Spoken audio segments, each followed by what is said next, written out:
തിരുവനന്തപുരത്ത് ശസ്ത്രക്രിയക്കിടെ നെഞ്ചിൽ guide wire കുടുങ്ങിയ സംഭവത്തിൽ സുമയ്യ നീതി തേടി കോടതിയിലേക്ക് പോവുകയാണ്. 1 കോടി രൂപ സർക്കാർ നഷ്ടപരിഹാരം നൽകണമെന്നാവശ്യപ്പെട്ടാണ് കോടതിയെ സമീപിക്കുന്നത്. സർക്കാർ ജോലിയോ നഷ്ടപരിഹാരമോ നൽകണമെന്നാവശ്യപ്പെട്ടിട്ടും നടപടി ഉണ്ടായില്ലെന്നും സുമയ്യ ഹർജിയിൽ ചൂണ്ടിക്കാണിക്കുന്നു. ദിസ്ന സുരേഷാണ് വിശദാംശങ്ങൾ നൽകുന്നത്. ദിസ്ന, എന്തൊക്കെയാണ് ഈ ഹർജിയിൽ പറയുന്ന മറ്റു പ്രധാനപ്പെട്ട പോയിന്റുകൾ?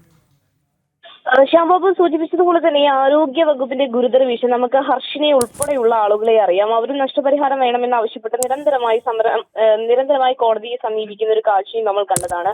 ഇപ്പോഴിതാ മറ്റൊരു സുമയ്യ കൂടി ഗൈഡ് വയർ കുടുങ്ങിയ സുമയ്യ കൂടി ഇത്തരത്തിൽ കോടതിയെ സമീപിക്കുകയാണ്. പ്രധാനമായും എടുത്തു പറയുന്നത് തനിക്ക് ഇതുമായി ബന്ധപ്പെട്ട് നിരവധി ആരോഗ്യ പ്രശ്നങ്ങളുണ്ട്. അതുകൊണ്ട് തന്നെ ഒരു തൊഴിലിലേക്ക് പോകുവാൻ ഇനി സാധിക്കില്ല.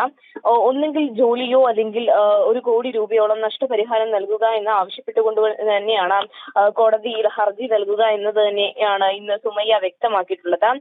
നമുക്കറിയാം ഇത്തരത്തിൽ വലിയ രീതിയിലുള്ള ഒരു അനാസ്ഥ തന്നെയാണ് ആരോഗ്യ വകുപ്പിന്റെ ഭാഗത്തു നിന്നുണ്ടാകുന്നത്. പക്ഷെ അതിനെതിരെ പ്രതികരിക്കുവാൻ ആരോഗ്യമന്ത്രി തയ്യാറാവുന്നില്ല എന്നത് തന്നെയാണ്. നിരവധി ഉദാഹരണങ്ങൾ നമുക്ക് ഉണ്ട്. എന്തായാലും സുമയ്യയും കൂടി ഗൈഡ് വയർ കുടുങ്ങിയ സംഭവവുമായി ബന്ധപ്പെട്ട് കോടതിയെ സമീപിക്കുകയാണ്.